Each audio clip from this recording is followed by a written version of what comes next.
नमस्कार दोस्तों, स्वागत है आपका सिविल सेक्टर 247 में। आज हम बात करेंगे बेसिक कैलकुलेशन के पार्ट 2 की। ठीक है, तो बेसिक कैलकुलेशन के पार्ट में आज हम देखेंगे कि किसी भी नंबर का स्क्वायर करना या किसी भी नंबर को किसी दूसरे नंबर से मल्टीप्लाई करना। तो कैसे हम मल्टीप्लाई करते हैं आज वो देखेंगे। ठीक है, छोटे छोटे नंबरों की मल्टीप्लाई हो जाती है, लेकिन जो कहीं बड़ा नंबर आ जाता है तो उस बड़े नंबर की मल्टीप्लाई करना काफ़ी कठिन होता है। तो जैसे कि हमारे बेस होते हैं, जैसे कि मान लीजिए कि बेस मान लें हम कितना, जैसे हमारे कुछ बेस होते हैं 10, 100, 1000। तो इन पे हमारे जो भी नंबर होंगे उनकी आपस में मल्टीप्लाई या उनका स्क्वायर एक ही बात है। तो कैसे कैसे हम निकालते हैं, जैसे मान लीजिए हमें पहला क्वेश्चन दिया है क्या 102, और इस 102 की मल्टीप्लाई करनी है हमें किसके साथ में, 104 के साथ। ठीक है, तो एक बात बताओ मेरे भाई, ये किसके नजदीक पड़ रहा है, ये 100 के पास पड़ रहा है, क्योंकि 104 और 102 दोनों। तो ये 100 से ज्यादा है या कम, ये 100 से ज्यादा है। कितना ज्यादा है, 2 ज्यादा है। और ये कितना ज्यादा है, 4 ज्यादा है ना मेरे भाई। आई बात समझ। तो हम पहले क्या करेंगे, इन दोनों का मल्टीप्लाई करेंगे। ठीक है, 4 2 8, 0 8। ठीक है, क्योंकि ये 100 बेस पे है इसलिए हम 0 8 लेंगे। ठीक है, फिर क्या करेंगे कि या तो इसको इसमें ऐड कर दीजिए या इसको इसमें ऐड कर दीजिए, बात एक ही है और वही क्या होगा हमारा आंसर। ठीक है, बात समझ में आई, नहीं आई? अगर ये समझ में नहीं आया तो दूसरा देखिए, तब समझ में आएगा। ठीक है, मान लीजिए कि हमें एक नंबर दिया है 103, 106। ठीक है, इन दोनों का हमें मल्टीप्लाई करना है। तो ये किस बेस पे पड़ रहा है, ये हमारा 100 के बेस पे पड़ रहा है। ठीक है, 100 के बेस पे पड़ रहा है, तो ये 100 से कितना ज्यादा है, ये 3 ज्यादा है। और ये हमारा 100 से कितना ज्यादा है, ये हमारा 100 से 6 ज्यादा है। ठीक है, जब ये हमारा 6 ज्यादा है तो अब हम क्या करेंगे, पहले इनकी मल्टीप्लाई कर लीजिए। ठीक है, दोनों की मल्टीप्लाई करेंगे तो 6 3 18, 18। अब या तो इसको इसके साथ ऐड कर दीजिए या इसको इसके साथ, किसी एक को ऐड कर दीजिए। भाई 103 में 106 जोड़ेंगे तो कितना हो गया मेरे भाई, 109। 109 18, यही इसका दोनों का जब हम मल्टीप्लाई करेंगे तो यही इनका मल्टीप्लिकेशन आएगा। एक ही लाइन में हम कैसे किसी संख्या को गुणा कर सकते हैं वो आपने सीखा एक ही लाइन में। अगर आप इसे बेसिक तरीके से, और एग्जाम में ऐसे ही करना पड़ेगा तभी कोई एग्जाम क्रैक होगा। अगर आप नॉर्मली करते तो 3-4 स्टेप में जाके ये मल्टीप्लाई होता। ठीक है, चलो देखते हैं। ये तो हमारे प्लस के हो गए। अब मान लीजिए कि हमें दे दिया माइनस में, तो हम कैसे करेंगे। मान लीजिए हमें दे दिया 98 और 96, मान लीजिए इनकी मल्टीप्लाई करनी है। भाई कम से कम 2-3 स्टेप चाहिए, पहले इसकी मल्टीप्लाई करो, फिर इसकी मल्टीप्लाई करो, फिर उनको ऐड करो। इतने में तो भाई एग्जाम ओवर हो जाएगा। क्यों, एग्जाम में टाइम ही कितना होता है भाई, 1 घंटे का टाइम होता है, 100 क्वेश्चन करने होते हैं। ये ज्यादा कितना है हमारा भाई, ये कम है इस बार 100 से, बेस 100 से कम है कितना, 2। तो इसको हमने क्या लिखा, -2। भाई ये कितना कम है, 4। कितना, 4 कम है भाई। ठीक है, अब देखो मेरे भाई, इन दोनों की मल्टीप्लाई कर लो। भाई 4 दूनी 8। भाई इधर भी माइनस है, इधर भी माइनस है। माइनस माइनस की मल्टीप्लाई क्या होती है, प्लस। ठीक है, इसीलिए ये -0 8 आएगा। ठीक है, अब अगर यहाँ पे प्लस माइनस होता तो उसको हम माइनस कर देते। ठीक है, अब या तो 98 से इसे घटा दो या मेरे भाई 96 से इसे घटा दो, बात एक ही आएगी। 96 में से 2 गए तो कितना आया, 94। या 98 में से 4 गए तो कितना आया, 94। भाई मेरा यही आंसर आ जाएगा, 9408 इसका आंसर। एक ही लाइन में हम किस तरीके से किसी संख्या को मल्टीप्लाई कर सकते हैं जब हमारा बेस कितना हो, 100। ठीक है, आई बात समझ में।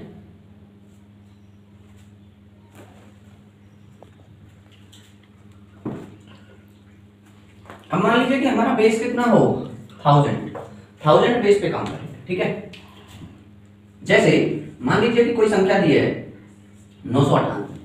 अब इस 998 को मल्टीप्लाई करना है कितने के साथ, 997 के साथ। ठीक है, तो एक बात बताओ मेरे भाई, ये 100 के पास तो है नहीं, ये पास है किसके, 1000 के। जब ये 1000 के पास है तो ये, एक बात बताओ, ये 1000 से कितना कम है, -2। और ये कितना कम है भाई, 3 कम है। ठीक है, तो हम क्या करते हैं कि इन दोनों का मल्टीप्लाई करेंगे, वही प्रोसेस वही लगेगा, 3 दूनी 6। लेकिन मेरे भाई यहाँ पे हम एक चीज करते हैं कि वो सिर्फ हमारा 100 के लिए था, लेकिन जब हमारा बेस 1000 है तो 1000 लेंगे। समझ में आया, 1000 के पीछे कितने जीरो होती हैं? 3, तो इसको 3 पॉइंट तक लेंगे। 100 के पीछे 2 जीरो होती, इसलिए हम 2 पॉइंट तक ले रहे थे। फिर वही प्रोसेस कर दीजिए, या तो 98 से 3 कम कर दीजिए और 997 से 2 कम कर दीजिए। मेरे भाई कितना आएगा? 995, और यही इसका आंसर है 995006। यही इसका आंसर है। समझ में आया? नहीं आया? एक और देखिए, मान लीजिए कि हमें एक नंबर दिया है, कितना? 1012, और 1012 को मान लीजिए 1012 से ही मल्टीप्लाई करना है। 1012 को 1012 से ही मल्टीप्लाई करना है, तो हम क्या करेंगे कि ये 12 हमारा 1000 बेस पे है, कितना ज्यादा है? 12, और ये भी हमारा कितना ज्यादा है? 12। पहले तो हम इन दोनों का मल्टीप्लाई करेंगे, तो कितना आएगा? 144, और या तो 12 में इस 12 को ऐड कर दीजिए, या इस 12 में इस 12 को ऐड कर दीजिए, किसी एक को एक में ऐड कर दीजिए। 112 में जब आप 112 जोड़ेंगे तो कितना आ जाएगा? 124, 144, 124, 144 ही इसका आंसर होगा सर। उम्मीद करता हूं कि आपको समझ में आ रहा होगा। ठीक है, देखिए एक और एग्जांपल लेते हैं। एक और एग्जांपल ले लें। मान लीजिए कि हमें एक नंबर दिया है, कितना? 114 और 1014, और इसको मल्टीप्लाई करना है कितने से? 1014 से। ठीक है, जब 1014 को 1014 से मल्टीप्लाई करना है, तो ये 1000 से कितना ज्यादा है? 14, और ये भी 1000 से कितना ज्यादा है? 14। तो पहले इन दोनों का मल्टीप्लाई करेंगे, तो इन दोनों का जो मल्टीप्लाई आएगा वो आएगा 196, और 196 आएगा तो या तो इस 1014 में इसको ऐड कर दीजिए, या इसको इसमें ऐड कर दीजिए, किसी एक को किसी एक में ऐड कर दीजिए, और उसको लिख दीजिए 1028196। 1014 1014 का जो स्क्वायर होता है वो होता है हमारा 1028196। उम्मीद करता हूँ कि समझ में आ गया होगा कि किसी भी एग्जाम में अगर हमें कोई स्क्वायर दिया है, या तो हमें कोई स्क्वायर 100 के पास दिया है, बेस हमारा 100 हो, या 1000 के नियरेस्ट दिया है, तो हम किस तरीके से स्क्वायर निकालते हैं वो आपके समझ में आ गया।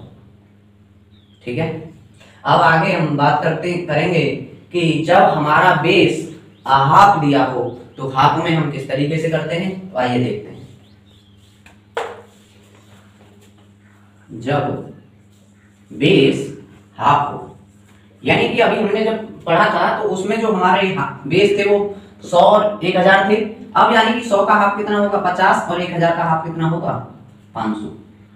यानी कि जब हमारे पास में बेस कितने दे रखे हो? 50 और 500। ठीक है, तब हम किस प्रकार करेंगे, किस प्रकार हम किसी संख्या का स्क्वायर निकालेंगे या संख्याओं की मल्टीप्लाई करेंगे, कैसे कैसे करेंगे, आइए देखते हैं। देखिए, जैसे मान लीजिए कि हमें दिया है कोई क्वेश्चन 46 मल्टीप्लाई बाई 48। अब एक बात बताओ मेरे भाई, ये 46 या 48 दोनों ही 50 के नियरेस्ट हैं, और जब ये 50 के नियरेस्ट है तो ये कितना नियरेस्ट है? माइनस का 4, और 48 कितना है? माइनस का 2। ठीक है, माइनस माइनस है, मल्टीप्लाई करेंगे प्लस हो जाएगा, इन दोनों की मल्टीप्लाई करेंगे तो ये हो जाएगा हमारा 08। अब 46 में से या तो -2 कर दीजिए 44, या 48 में से माइनस का 4 कर दीजिए 44। अब एक बात बताओ कितना आया? 44। बेस कैसा है हमारा? हाफ। जब हमारा बेस हाफ है तो इसका हाफ कर देंगे, तो 44 का जो हाफ होता है वो कितना होता है? 22। तो इसका जो आंसर आएगा वो आएगा 2208। समझ में आया? नहीं आया? चलो एक और एग्जांपल से समझते हैं इसी चीज को। मान लीजिए कि हमें क्वेश्चन दे रखा है 52 और एक दे रखा है हमें 54। इन दोनों की हमें मल्टीप्लाई करनी है, तो हम देखेंगे कि हमें अगर जो 52 है वो 50 के नियरेस्ट है, और कितना ज्यादा है? वो 2, और जो हमारा 54 है वो कितना ज्यादा है? 4। ठीक, इन दोनों की मल्टीप्लाई करेंगे, इन दोनों की मल्टीप्लाई करेंगे। 52 में 4 ऐड करेंगे 56, या 54 में 2 ऐड करेंगे 56। जब हमारा 56 बनेगा, बेस हाफ है तो 56 इसका हाफ हो जाएगा, और 56 का जब आधा करेंगे, हाफ करेंगे, तो हमारा कितना आएगा मेरे भाई? 28। तो हमारा जो इन दोनों का जो मल्टीप्लाई आएगा वो आएगा 2808। उम्मीद करता हूं समझ में आ रहा होगा। एक और एग्जांपल से समझेंगे इसी बात को।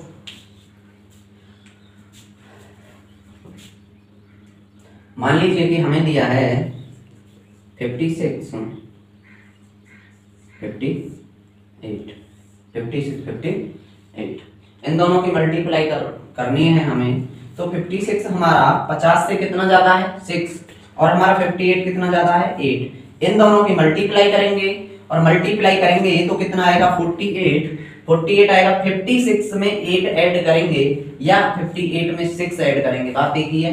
कितना आएगा 64। कितना 64, और 64 का जब हम हाफ करेंगे तो कितना हो जाएगा मेरे भाई 32। 32, तो हमारा जो आंसर आएगा वो आएगा 32, 48 इज द राइट आंसर। किसी भी चीज जब हमारा बेस हाफ हो और किसी भी संख्या का हमें मल्टीप्लाई करना हो किसी भी एग्जाम में, कितनी जल्दी हम किसी कैलकुलेशन को कर सकते हैं वो इस तरीके से कर सकते हैं जिससे कि हम टाइम बचा सकें। अब हम देखेंगे हाफ बेस 500 के लिए। जब बेस 500 हो है, देखो मान लीजिए कि हमें कोई संख्या दी है कितनी 500, उसको मल्टीप्लाई करना है कितने के साथ है, ठीक है। समझो, सब समझ में आया। ये हमारा 500 से कितना ज्यादा है 508, हमारा 500 से कितना ज्यादा है 8। इन दोनों की मल्टीप्लाई करेंगे तो हमारा कितना आएगा 32, ठीक है। आगे हम क्या लेंगे, ठीक। अब 504 में या तो 8 ऐड कर दीजिए या 508 में 4 ऐड कर दीजिए, ठीक है। 504 में 8 ऐड करेंगे तो ये हो जाएगा हमारा 512। अब 512 का हाफ करेंगे तो ये हो जाएगा हमारा 256, क्योंकि 250 पे हमारा 500 और 6 दूनी 12 है, तो ये हो जाएगा हमारा 256032 इज द राइट आंसर। किसी भी नंबर का कितना भाई, अगर आप पेपर में करने बैठते 4 लाइन में जाके मल्टीप्लाई होता, यहाँ 1 लाइन में हो रहा है, ठीक है। देखो एक और देखो, अब मान लो जी तुम्हें दे दिया, ठीक है 497 498, भाई ये कितना कम है 3, ये कितना कम है 2, भाई दोनों का मल्टीप्लाई करेंगे तो कितना हो गया 06, ठीक है। भाई एक चीज और ले लो, देखेंगे फिर जैसी जरूरत होगी, या तो 97 में से 2 घटा दीजिए या 498 में से 3 घटा दीजिए, एक ही बात आएगी कितना, भाई कितना आएगा 495, ठीक है 495 आएगा। अब 495 को हम जब 2 से डिवाइड करेंगे तो कितना आएगा मेरे भाई, भाई 500 में कम है थोड़ा सा, तो 247.5 आएगा, ठीक है। भाई ये 0.5 आ रहा है तो यहाँ पे ये आ जाएगा 5, तो ये आ जाएगा 247506, इसका आंसर आ जाएगा भाई, ठीक है। ऐसे ही मान लो एक और संख्या दे दे तुम्हें कोई, कितना भाई 506, और एक दे दे 509, ठीक है। 506 509 दे दिया, भाई ये कितना ज्यादा है 6, ये कितना ज्यादा है 9, भाई इनका क्या करेंगे मल्टीप्लाई कर ले, कितना हो गया 54, भाई 0 तो लेनी पड़ेगी।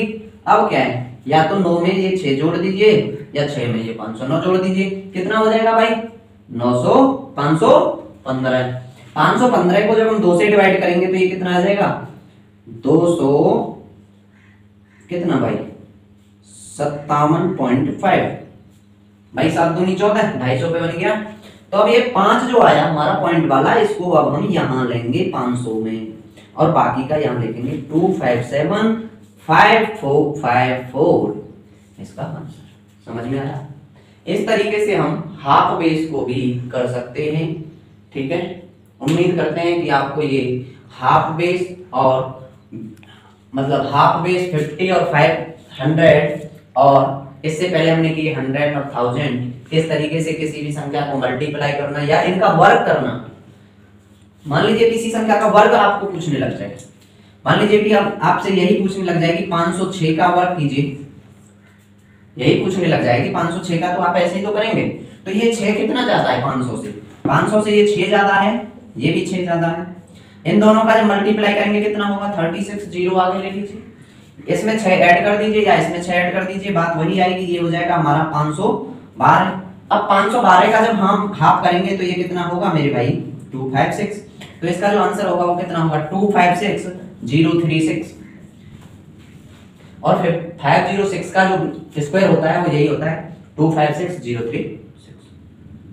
समझ में आई? तो किसी भी नंबर का स्क्वायर निकालना हो आप 1000 तक अब स्क्वायर निकाल सकते हैं, ठीक है भाई। आपको 10-20 तक तो आपको मास्टर याद करा देते हैं। 10-20 तक याद करने के बाद में आप फिर इस फॉर्मूले का यूज कर सकते हैं बेस 50 पे लगा सकते हैं, फिर बेस 100 पे लगा सकते हैं। बेस 100 के बाद में आप 200 पे भी लगा सकते हैं। 200 पे आपको 2 से मल्टीप्लाई करनी पड़ेगी, फिर आप उसको 1000 पे भी लगा सकते हैं। तो उम्मीद करता हूं कि आप 200 तक और 1000 तक के स्क्वायर या किसी भी नंबर की जो मल्टीप्लाई है वो आगामी आने वाले एग्जामों में इन्हीं कॉन्सेप्ट का प्रयोग करके इनको निकाल सकते हैं, ठीक है। तो आइए आगे देखते हैं। फिर किसी संख्या को, किसी नंबर को नंबर ऑफ वंस से मल्टीप्लाई करना, ठीक है। मान लीजिए कि हमें कोई संख्या दी है, उस संख्या को हमें क्या करना है, नंबर ऑफ वंस से मल्टीप्लाई करना है, ठीक है। देखिए जैसे मान लीजिए कि हमें कोई संख्या दी है, कितना 46। अब मान लीजिए 46 को हमें मल्टीप्लाई करना है कितने से, 11 से। तो इसको करने का जो सबसे आसान तरीका है कि इसे पीछे से करते हैं। पीछे से जब करेंगे तो जो हमें इस नंबर दिया है उस नंबर को लिखेंगे, इन दोनों नंबर्स को ऐड करेंगे, 4 और 6 10, 10 की 0, और ये जो नंबर लिखा है इसमें जो हमारा कैरी बचा, 1 कैरी बचा ना, 4 और 6 10, 10 में 0 और 1 कैरी, 4 और 1 कैरी कितना हो गया, 5, ठीक है। ऐसी प्रकार मान लीजिए कि हमें एक और नंबर दिया है, मान लीजिए कोई दिया है हमें 94 को 11 से मल्टीप्लाई करना है। तो मान लीजिए कैसे करेंगे हम भाई, 4 की जगह पे हम 4 लिखेंगे, इन दोनों को ऐड करेंगे तो 9 और 4 13, 13 का 3, 1 कैरी, और 1 कैरी 9 में जब हम एक कैरी करेंगे तो कितना हो जाएगा, 1034, ठीक है। इसी प्रकार हम अब मान लीजिए कि हमारे ये वंस ज्यादा हो, वंस हमारे कितने हो, ज्यादा हो। मान लीजिए कि हमें कोई संख्या दी है 434, मल्टीप्लाई करना है इसको कितने से, 111 से, ठीक है। तो सबसे पहले फिर वही काम, 4 को लिखेंगे, अब इन दोनों को ऐड करेंगे, 3 और 4 7। अब ये जो हमारे नंबर्स ऑफ वंस हैं ये 3 हैं, तो हम इन तीनों को फिर ऐड करेंगे, 4 3 7, 7 और 4 11, 11 का 1 कैरी। अब इन दोनों का बनाएंगे, 4 और 3 7, 7 और 1 जो हमारा कैरी था कितना हो गया, 8, और यहाँ पे कितना है हमारा 4, तो इनका जो आ गया 48174, ठीक है। अब मान लीजिए कि हमारा नंबर ऑफ वंस और बढ़े, ठीक है, जितना भी हमारा नंबर ऑफ वंस बढ़े, मान लीजिए कि 4 3 2 3 मल्टीप्लाई 1 1 1 1। अब इस बार हमारा क्या है कि ये हमारे नंबर ऑफ वंस कितने हो गए, 4। अगर हमारे नंबर ऑफ वंस 4 हो गए तो इनको भी हम 4 बार ऐड करेंगे। कैसे करेंगे देखिए, जो ये हमारा 3 है, पहले 3 को लिखेंगे, अब इन दोनों को ऐड करेंगे, 3 और 2 5, अब इन तीनों को ऐड करेंगे, 3 और 2 5, 5 और 3 8, अब इन चारों को ऐड करेंगे, 4 और 3 7, 7 और 2 9, 9 और 3 12, 12 का 2 1 कैरी। अब इनको ऐड करेंगे, 4 और 3 7 और 2 9, 9 और 1 कैरी 10, 10 की 0 1 कैरी, 4 और 3 7, 7 और 1 8, और यहाँ पे कितना बचा हमारा, कोई भी कैरी नहीं है, तो 4802853। तो हमें जब कोई भी नंबर दिया है और उसको हमें किसी वंश वाली संख्या से मल्टीप्लाई करना है, तो सीधा सीधा हम उनको उतने ही पेयर बना के, जितने हमें नंबर ऑफ वंश दिए हैं उतने ही पेयर बना के हम उसको ऐड कर देते हैं।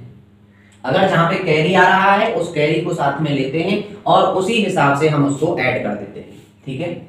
उम्मीद करता हूं कि आपको ये वीडियो पसंद आई होगी। अगर वीडियो पसंद आई है तो वीडियो को लाइक करें, कमेंट करें और चैनल को सब्सक्राइब करें। सिविल्स अड्डा 247 आपके लिए रोज नई नई वीडियो लाता रहेगा, पीछे भी लाता रहा है और आगे भी लाता रहेगा। कुछ गैप बन जाता है वो बात अलग है, लेकिन कुछ दिनों में आपको ये कंटिन्यूअस वीडियो मिलती रहेंगी।